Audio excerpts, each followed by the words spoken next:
Hey bitches, welcome to episode 5 of Roll for Girl Dinner, where we let the dice answer the age-old question, what should we have for dinner?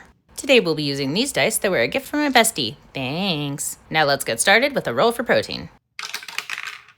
8. Pork liver confit. Now, if you've never had this before, you might be thinking, pork liver, ooh, but this is delicious. I love it so much.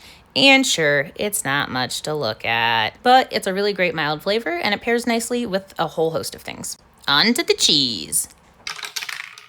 5. Gruyere. This is going to be the same Dietz & Watson Gruyere cheese that we used on Tuesday, and it is welcome in any meal I have literally ever. Let's see what we get for vegetables. Oh good, broccoli and green beans. I certainly didn't have enough broccoli on Tuesday or anything, and even more, I certainly haven't had enough green beans almost every single time. Yay. Well, on to the carrier.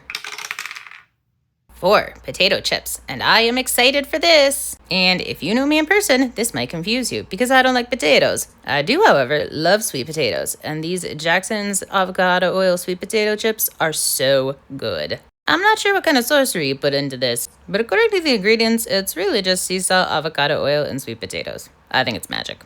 Now let's add some Razzle Dazzle. That's going to be a 3 for pistachios and a 17 for pickled jalapenos. I'm certainly never going to complain about pistachios, and I found these pickled jalapenos in the back of my fridge that had a Best By date in 2023. I'm sure that's not a problem. Let's be real. Best By dates are just a marketing practice. I've never paid attention to them, and I never will. I'm not about to let the lid of a jar tell me what to do. Now let's roll for some sauce.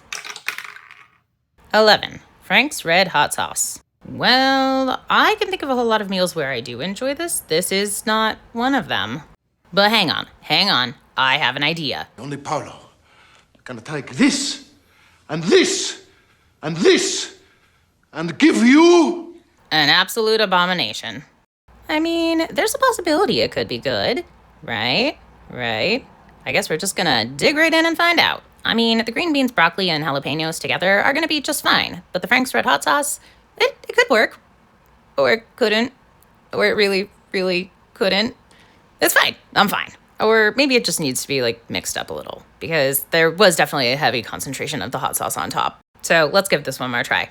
Well, the second bite has something going for it, and that something is just that I already know how bad it's going to be. I am now faced with a moral and ethical dilemma in that I am anti-food waste, and yet I am also anti-torture. But I did this to myself. Sweet potato chips, only you can save me now. Whew, okay, now that I've had that as a palate cleanser, I think that we can get on to trying some of the other elements on this plate, like this delicious pork liver confit that I have every bit of confidence will be delightful with these sweet potato chips. And it is. This Gruyere, I bet, will also be perfection with the pork liver confit. If only I could ignore this abomination that I have put on my plate, everything else would be quite delightful. In fact, adding a pistachio to the top of this little nice bite makes it even better. Interestingly, the highlight of this meal was actually putting a jalapeno on top of a piece of cheese and eating it just like that. The flavor of the Gruyere seems to work really well with the teeny tiny bit of spiciness from the jalapeno and the vinegar from the pickling liquids. In this context, the vinegar is very good. In the context of adding it to the Frank's Red Hot Sauce vinegar, it is very bad. Also, these vegetables are fine, but we've already established that like a million times. And no, fresh green beans are not poisonous. I have been eating them fresh for my entire adult life. And as may be evidenced in this video, I am not dead. Though I might soon want to be as I try and finish all of this abomination that I created. Although, maybe it's just me coming to terms with my fate, but as I start to add the chips and the cheese, it gets better. Not good, but it gets better. Or maybe I've just lost all of my sense of taste because of the sheer amount of vinegar. Regardless, my little science experiment here took this meal down to a solid 3 out of 10. At the most. This is my meal. I call this girl dinner. Girl dinner. Girl dinner.